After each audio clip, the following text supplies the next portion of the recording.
Hello friends, today we will study a Practical in community medicine, going by the name Estimation of Risk in Epidemiological Studies. Myself, Dr. Vivek Vaksore, Associate Professor in Community Medicine. We shall begin.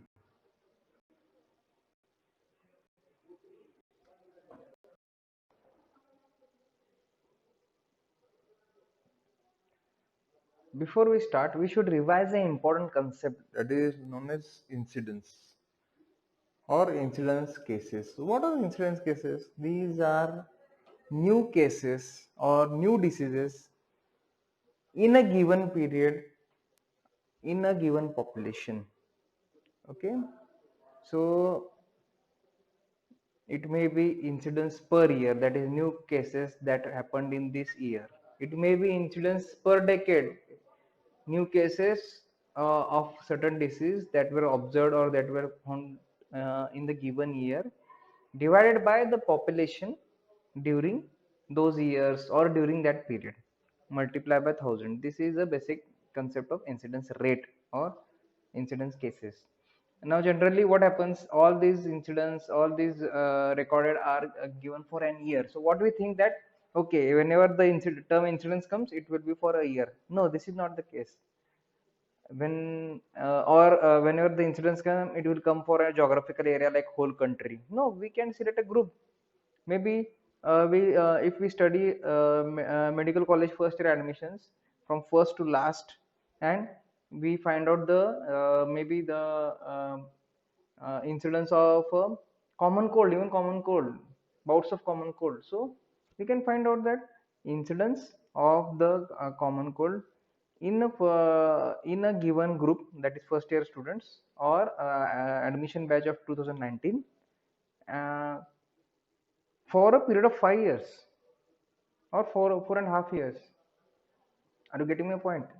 So all the cases, new cases, newly diagnosed cases during a given period are come under the concept of incidence. Just a revision, you must be knowing this diagram. So all the inflowing cases, you can see, these are the incidence cases, and old plus new cases, whatever group is there, this is known as prevalence. Okay.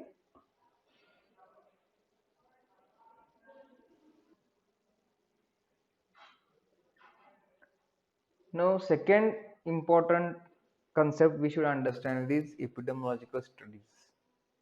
So, these are the scientific studies conducted in medical science or health sciences to get information. Okay. So this can be of very types. Its use are varied uses. This can be for finding out new method of treatment, finding out the effectiveness of this method, even to see whether our health services are to check our health services, functioning of our health services, to check out the success of our national health program, or it can be as basic as finding out what is the disease, what are its factors related to disease, which people are affected by this disease. So all these come under epidemiological studies. There are different types of epidemiological studies. Just we are revising that: experimental studies and observational studies. What is experimental studies? The studies in which the observer or the examiner does some changes, does some manipulation. Means what? They will apply some intervention, or they will stop people from doing something. So they will change something. They will not just observe. They will actively change something to see what is the outcome. In observational studies, you are not changing anything. You are just observing the phenomena, observing the what is happening, and drawing your conclusions from it. Okay. So always remember, there are two types of study: experimental and observational. Again, the experimental studies are further divided into randomized control trial and non-randomized experimental studies. So I won't go in the details of this. All this has been covered for you, but just for revision sake, the best possible experimental study is randomized control trial. So what it is done in randomized control trial, the target population is identified, what you want to study depending on the target population is different.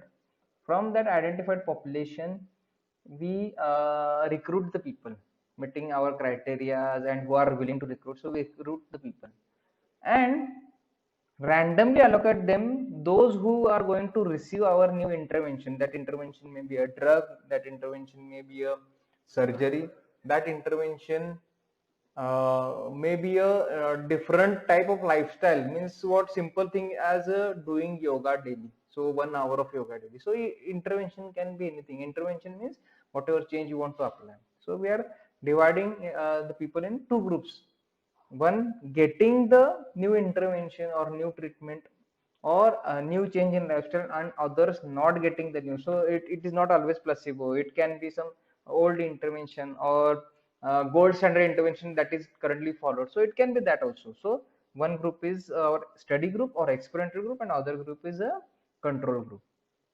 But important thing is that the allocation in the study group and control group is totally random. There is no control of examiner on who will go in the study group and who will go in the control group.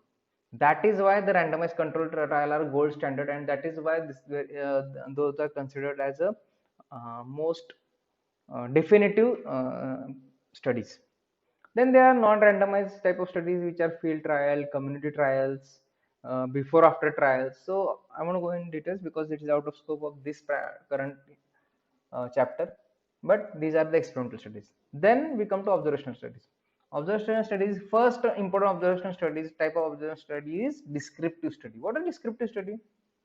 Descriptive study is like describing a phenomena, describing a disease, describing an epidemic, or describing of whatever phenomena, new phenomena is happening. What are aspects which are studied while describing them? We describe them with the time, place, person parameter. Time, place, person parameter means what? Time means what? When the disease is happening or when that phenomena is happening. What are its fluctuation in that phenomena? Whether the time plays any or period plays any role in it. So that is time. Place means where it is happening, in which geographical location it is happening, or what type of location it is happening. That is place. And person distribution means what type of people are mainly affected, what type of people are severely affected. So studying that, or what type of people are seemingly prone are not prone to the disease or having less disease. So describing the people who are getting the disease and who are not getting the disease. This is the plain descriptive studies. Generally, this is a stepping stone for understanding a disease. This is the first study which is conducted for every new phenomena. So that is descriptive studies. Then comes the analytical studies. Analytical studies, here we try to link the dots. So what questions we answered in the descriptive studies?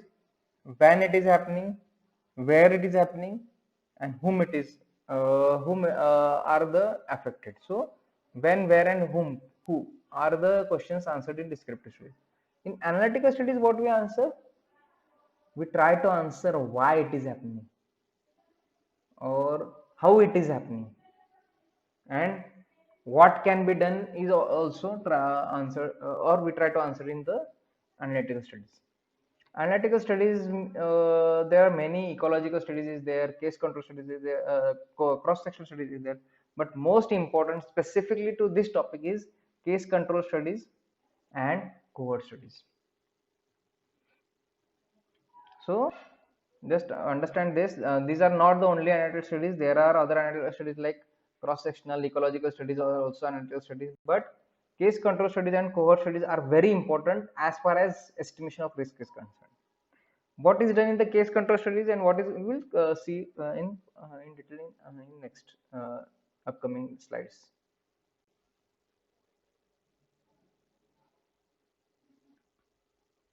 Now this concept of risk, we are discussing so much about estimation of risk. Estimation, what is this risk exactly? Basically, risk is the factors which influence the development or progression of the disease. Means what? Almost everybody is exposed to most of the infectious disorders, but why some people get it or why some people don't get it? So who are at risk of getting it and who are protected from getting it? These are the risk factors. So in medical science, not only microbiological studies are important. Yeah, they are very important, but knowing which bacteria or which virus transmitting alone cannot help you in stopping the disease. We also had to know why the people are getting it, who are more exposed to it.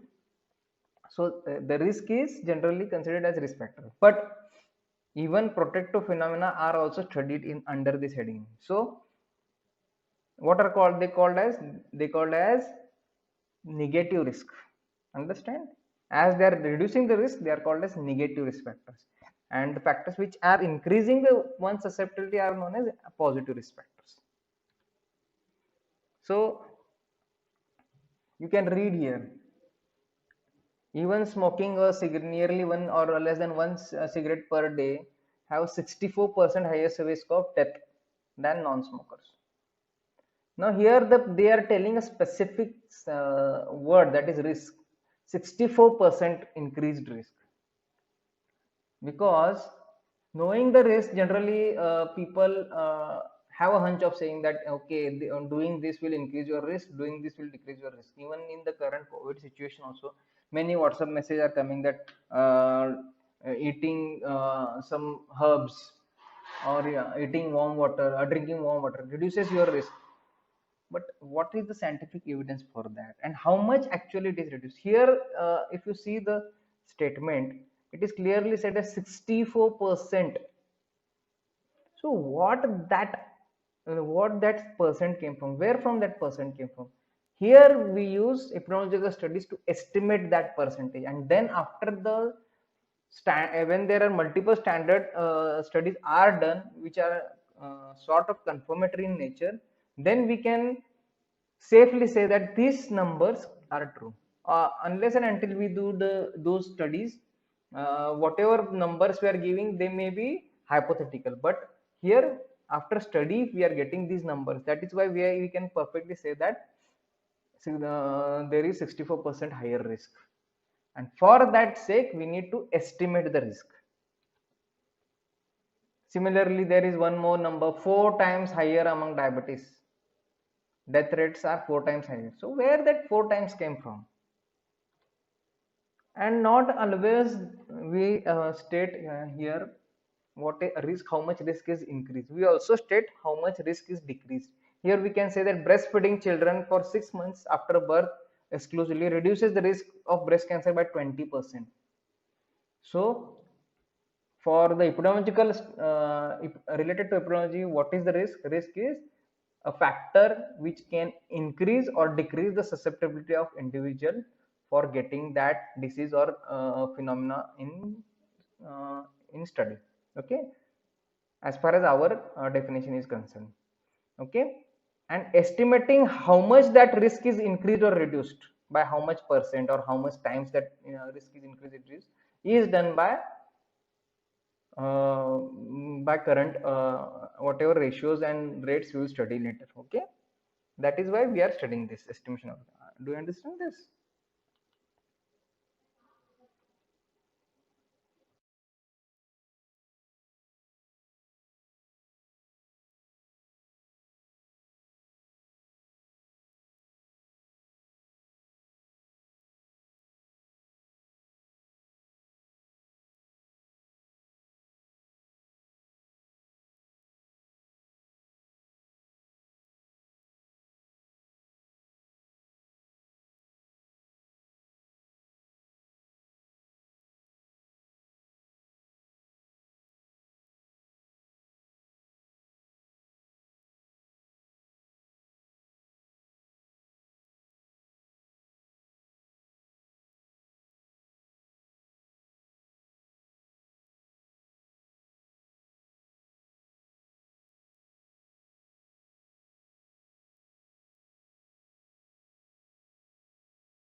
But here you can see analytical studies, we just not watch it, we try to reason out, we try to find out actual what is the reason causing the disease and what are the important risk factors or what are the protective phenomena. So here it's like a archaeologist, where that archaeologist try to dig deep and try to recreate that word.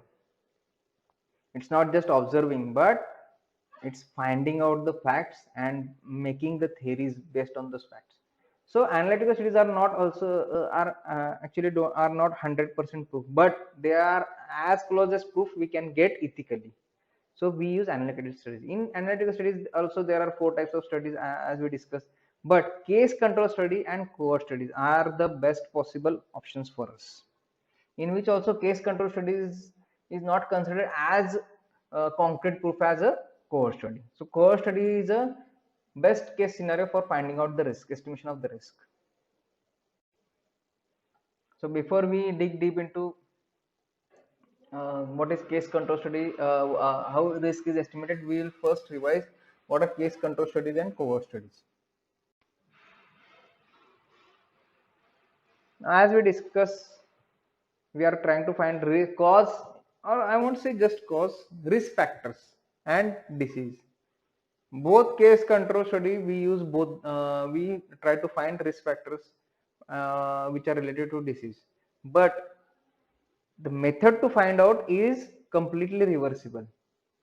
In case control studies we go from disease to cause, while in cohort studies we go from cause to disease.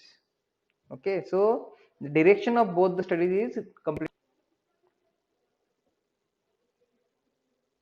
So this is the plan of case control studies. Here already those who have developed the disease are selected and in one group, that is our case group or study group, and similar controls which do not have disease are selected, and then we go and research their history. We try to dig deep in their history and check what are the risk factors seen more commonly among the case group, while those are less commonly seen or not seen in the control group.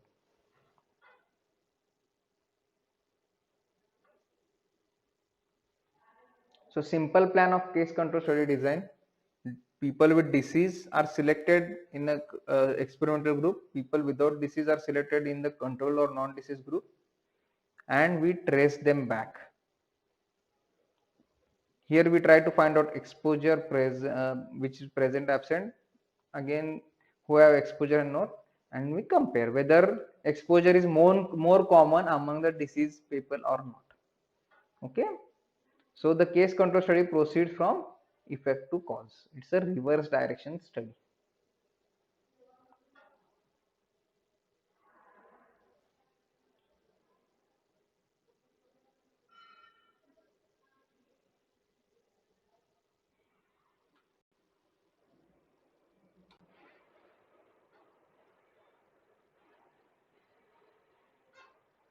Cohort study is exactly opposite.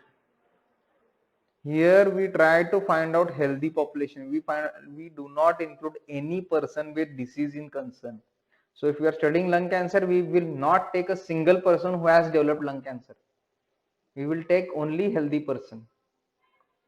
But division will be among those exposed and among those not exposed. So whichever people who are at risk of exposure or who have the exposure. So if we are studying smoking and lung cancer again, so those are smokers but healthy will be taken in the exposed group.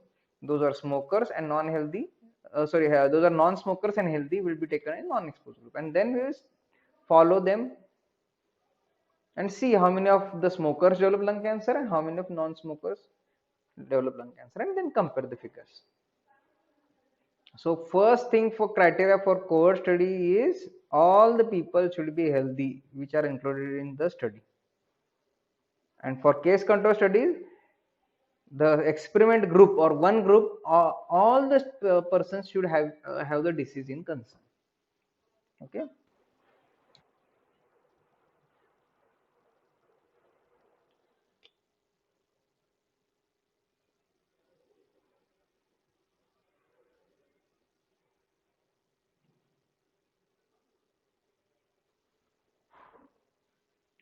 So before we start with estimation of risk, you may think that how we select the risk factors. for studying for cohort study, suppose.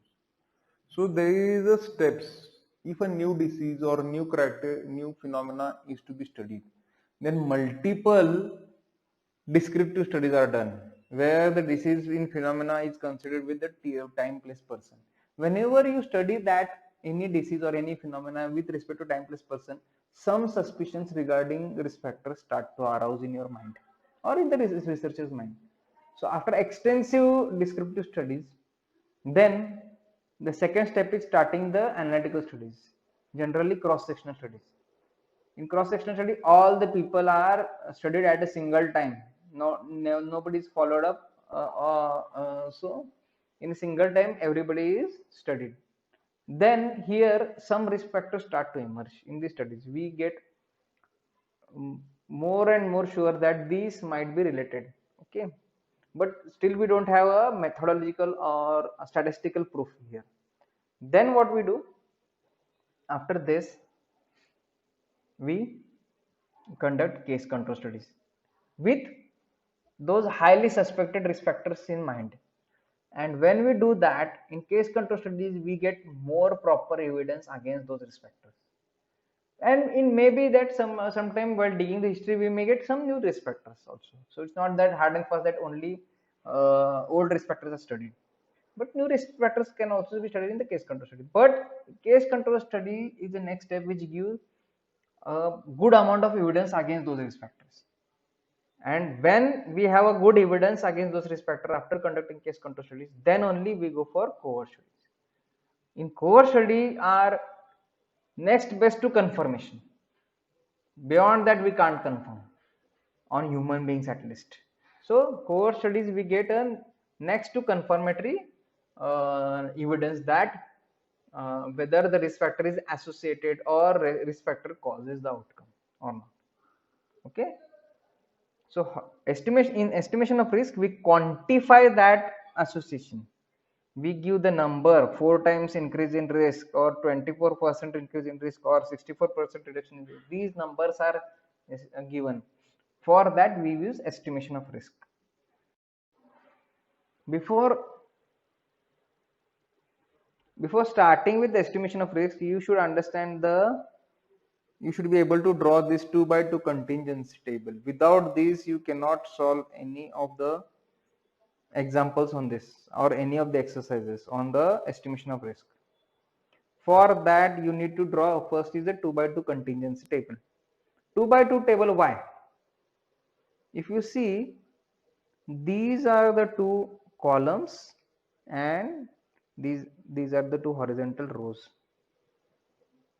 Whatever totals are there, you should not consider these as a part of the main 2 by 2 table. These are there totals you have to write, but main your study subjects will be present in these 4 columns. That is why it is called 2 by 2 contingency table. This is a just simplified version I am telling you. Scientifically it may be a little bit different also. Now my simple trick for drawing 2 by 2 table. You are trying to become a doctors. So generally what doctor do? They manage disease first. So disease should always come in the top, while rest other things should come later. That is why your column heading must contain disease and your row headings should contain risk factors. So understand the simple trick. This is not a scientific way to put out, but this is a simple trick. So disease should come on the top and risk factor should come on the rows. Then again, presence of disease is more important for you guys. So present should come first, absence should come later. Similarly, risk factor also present should come first and absence should come later. So your A will be always disease present, risk factor present. That is your A. Your B is always disease is absent, risk factor present. C is disease present, risk factor absent, and D is disease absent and risk factor also absent. Okay, so this is how you divide A, B, C, and D.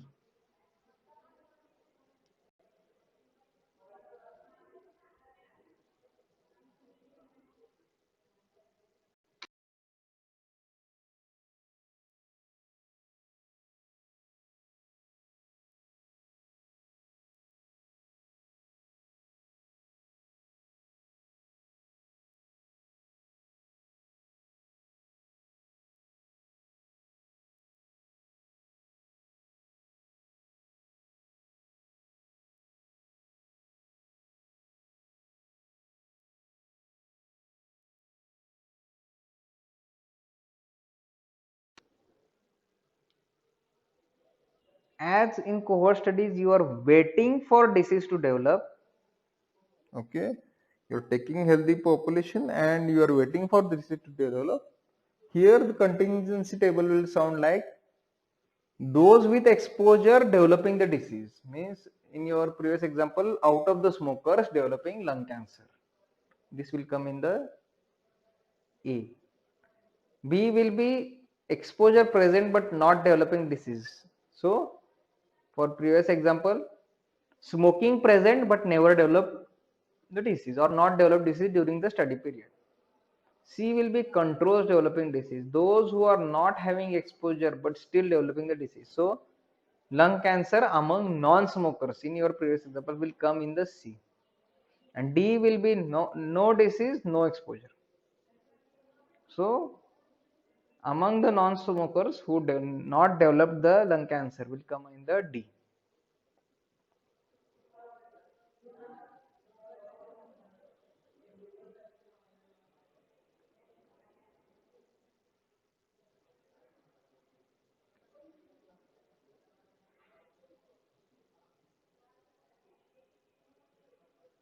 Now your first is estimation of risk in the case control study. So you have taken your cases, you are matched them with control, and you are dig deep in their histories.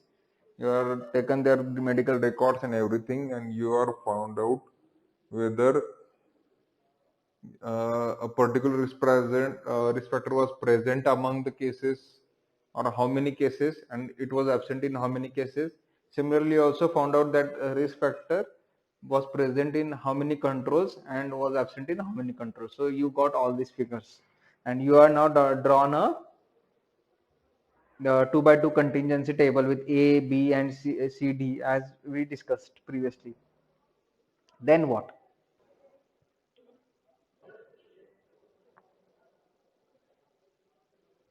Then you calculate odds ratio or relative odds. Before starting, at the beginning of this session, what we discussed, new cases are called as incident cases, or we try to find out incidence rate for those cases. But here is the incidence rate possible to be calculated in case control studies? No, it is not possible. Why? Because in one group we have all the cases with disease already developed the disease, and in other group we have the people who have not developed the disease, and we are not following them, we are just looking into their history. So incidence for the case group will be 100% and it will be 0% for control group, so it doesn't make any sense, we are not studying that. So here incidence rate cannot be found out in the case control studies. That is why we try to find out odds ratio or relative odds. So before that, what are the odds or chances that case was having history of exposure? So giving by example, if I am doing a case control study of developing breast cancer among OCPs user. So what we will do? I am doing case control studies. So in the experimental group, I will take all the women with a breast cancer developed already, who are developed diagnosed with breast cancer, and then I will take healthy women or the women without breast cancer, and then I will study their history and ask each of women whether they were using OCPs or not. So few people among the cancer developed will be using OCPs. Similarly, few people, those non-cancer group also will be using OCPs. So I have that A, B, C, D charted out here. Now, what were the chances that breast cancer women with breast cancer were taking OCPs? Those chances are denoted by probability of case was exposed divided by case was not exposed. So what was the probability of case was exposed? A upon A plus C. That is, those who have exposure and have those cancer patients were having OCP's history divided by all the breast cancer patients. That is your chance. And what is the probability of case was not exposed? The women having the cancer not taking OC pills. So that probability will or percentage will come as C upon A plus C. So as you know basic maths that these A plus C and A plus C will be get cancelled and will get A upon C. So odds of case was exposed is A upon C. Similarly, you find odds of control was exposed. So it comes upon B plus D divided by D upon B plus D. So it comes is equal to B upon D. Odds ratio is odds that case was exposed divided by odds that control was exposed. So odds ratio is this divided by this. So it will come A upon C divided by B upon D. So as basic math we all know that this will go up and this will stay with this. So AD upon BC. So understand the concept. Just don't try to learn AD upon BC. If you understand the concept, you can solve the exercise properly. So now you have calculated odds ratio AD upon BC. It will result in some answer. What will be its answer? It can be anything between 0 to infinity. Why 0? Suppose if A is 0 or D is 0, what will be the answer? Anything when divided by 0, first of all, anything multiplied by 0 is 0. Always remember. So, dividing 0 with anything results in also 0. And suppose either B or C is 0, then the answer comes as, if you divide anything by 0, answer is always infinity. So range of odds ratio is between 0 to infinity. In that, 1 is very important figure. What will happen if odds ratio is equal to 1? So that means A multiplied by D divided by B multiplied by C is equal to 1. That implies that AD equal to BC. That means odds of case was exposed is equal to odds of control was exposed. That means in our previous example, if OC pills and breast cancer, if odds ratio is 1, then whatever percentage of breast cancer patient were taking OC pills, equal percentage of healthy women were also taking OC pills. That will be our interpretation. That means the disease is not associated with risk factor. Whenever OR is equal to 1, disease is unrelated or not associated with the risk factor. But suppose OR comes more than 1. If OR comes 4, 5, 6 or whatever it may be, more than 1, then that is called as positive association. Means what? Odds of exposure among cases higher than exposure among control. That means if suppose 4 comes, and our OR in previous example is 4, it means that OC pill uses among breast cancer women was 4 times higher than among healthy women. So here we can just imagine that whoever it is getting breast cancer was more likely to be exposed to the OC pills. Are you getting me? So exposure is positively associated with the disease. Suppose OR is less than 1, means from 0 to 1 it is 0.5, 0.3, whatever it is. Then that is called as a negative association, means the odds ratio of exposure among cases is lower than exposure among control. So maybe that exposure is a protective phenomena, or it is, instead of risk factor, it is a phenomena which reduces the risk. So that is known as negative association.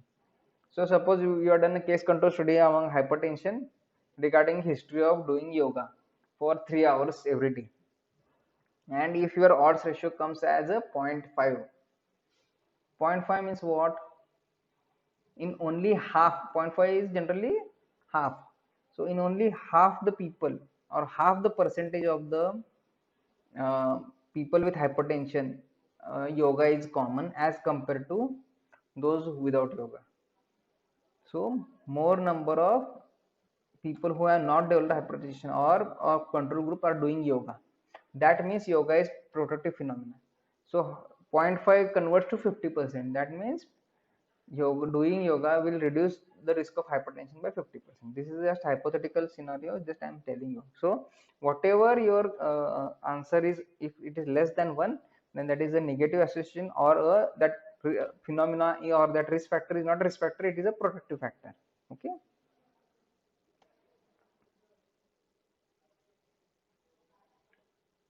This is an example, one example how you to solve the problems. You can pause and see this.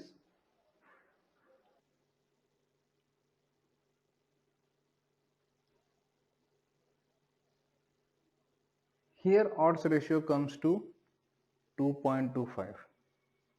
So what is exactly that odds ratio? Because in your exercises there is a one section of comment on your results. It carries generally half mark. So what do you mean by this 2.25? Risk of presence of OC pills use among MI patients is 2.25 times higher than in healthy women. Always remember, here we are not stating that in odds ratio, or in specifically in case control studies, we are not stating that how much times the OC pills increase the risk of MI. But here we are finding out how much more common is that exposure, or that in this case OC pills, among the patients. So use of OC pills was 2.25 times higher than in MI patients than in healthy women. So here just we can suspect that, okay, as this is very commonly present among the patients as compared to non-patient, maybe this risk factor is responsible for the disease. So in case control study, the answer is not straightforward, it is generally a derivative. Okay, so this similar comment should be written for getting the full marks.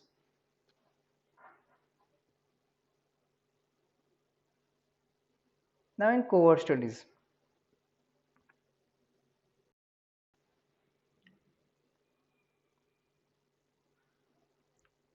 similar to odds ratio in case control study, we find out the relative risk in the cohort study. It is also called as risk ratio. Okay.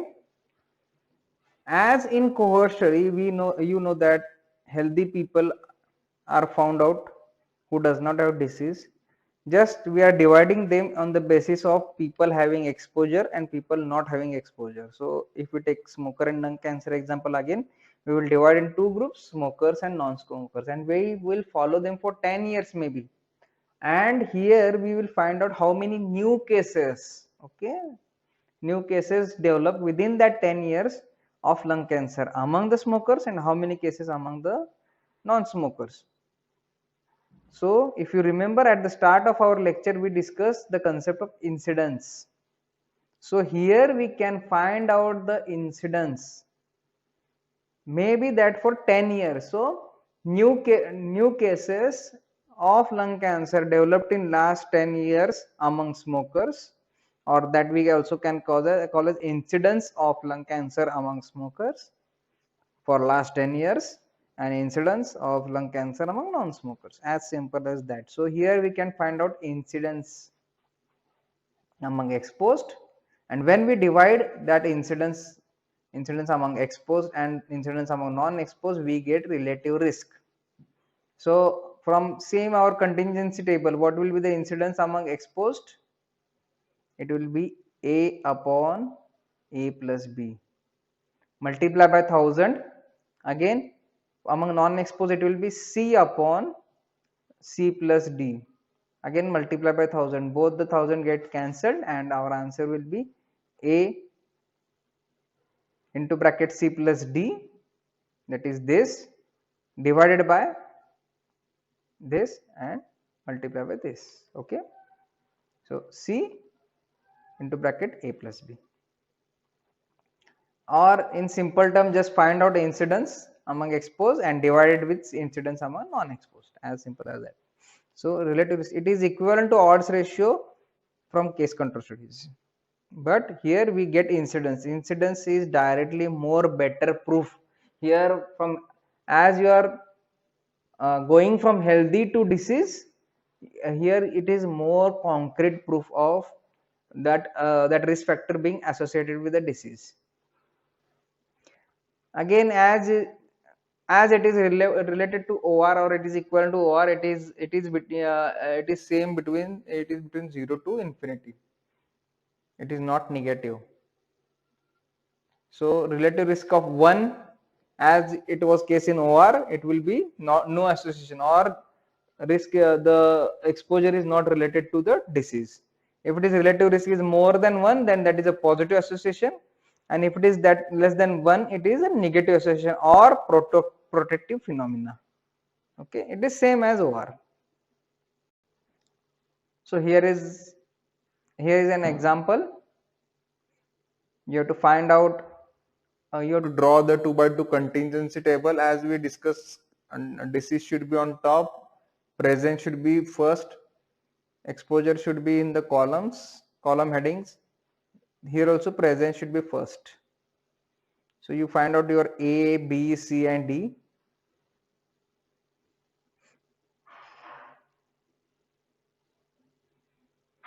So here your relative risk is 12. So as the relative risk is more than 1, there is a positive association between the smoking and lung cancer. This you can also state that risk of developing lung cancer among smokers is 12 times higher than among non-smoker. But that risk is related to your study only. So you must state that in our study or in our experiment, we found out that risk of developing lung cancer among smokers was 12 times higher than non-smoker. Okay, it comes to all this. So whenever comment is asked, you should write the comment like this.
can go through these.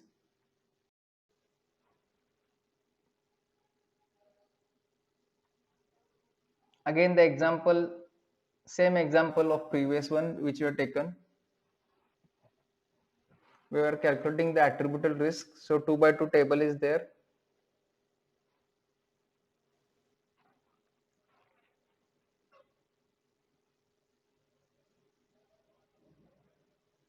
So again, your answer here came as 91 0.91666, which is rounded off to 0.9167, and which when converted into percentage, that is multiplied by 100, we can convert this in percentage. So in percentage we get 91.67% of lung cancer among smokers can be attributed to smoking. That is, in other words, you can also comment like this, that 91.67% of the lung cancer cases among the smokers could be prevented if smoking was removed altogether. Okay, so actually this gives you actual benefit to the community. This gives you idea about benefit of preventing that risk factor or removing that risk factor. So that is why this attributable risk is very important.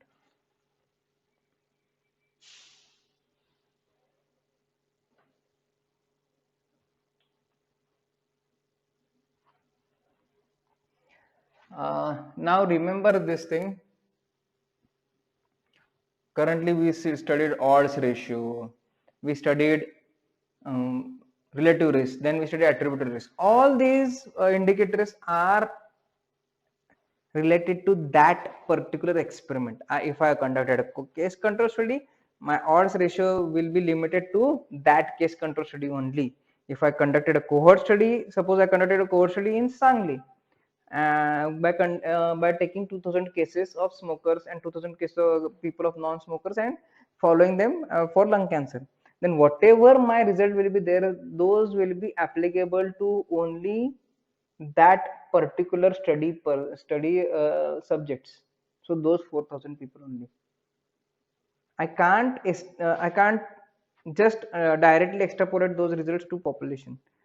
For understanding the impact on the population, we have to calculate population attributable risk. So in other word, if I am doing a study on lung cancer and smoking, and if I am finding out result that 91.61% of the lung cancer cases among smokers are due to smoking, and also I found out that smoking increases risk by 12 times of lung cancer, and I went to some lawmaker, okay, ban the smoking in Sangli totally, remove the cigarette totally from all Sangli shops.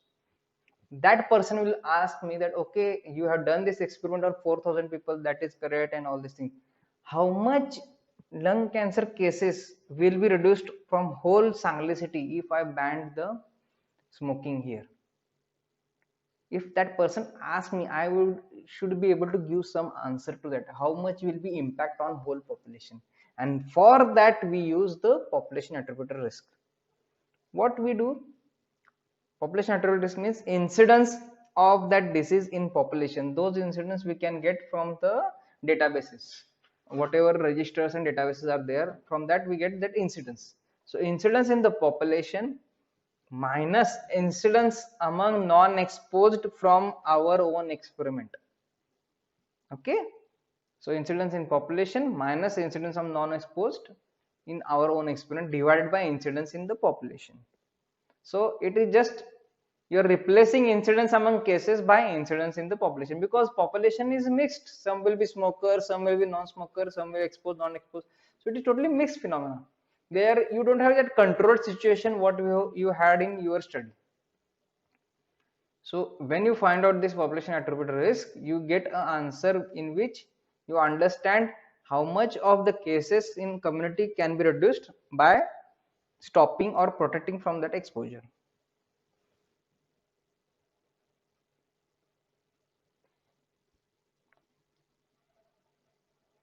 So similarly, as we discussed, if we want to put a program of removing the smoking, the person will ask, authority will ask, what will be its impact? So we are finding out this. You can go through these lines.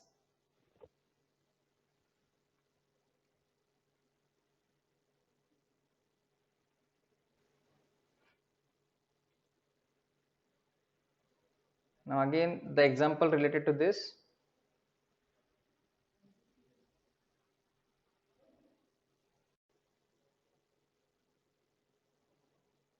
Two by two table for the above example. You can pause and see if you want.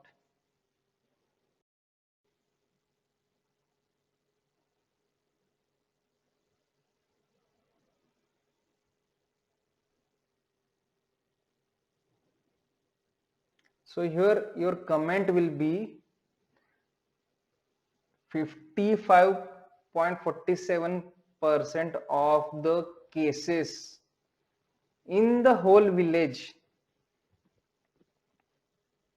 or pneumoconiosis cases in the village, are attributable to the coal mining. In other words, we can prevent 55.47% of the cases of pneumoconiosis if we can prevent exposures in the coal mines. So this is a population impact you are getting.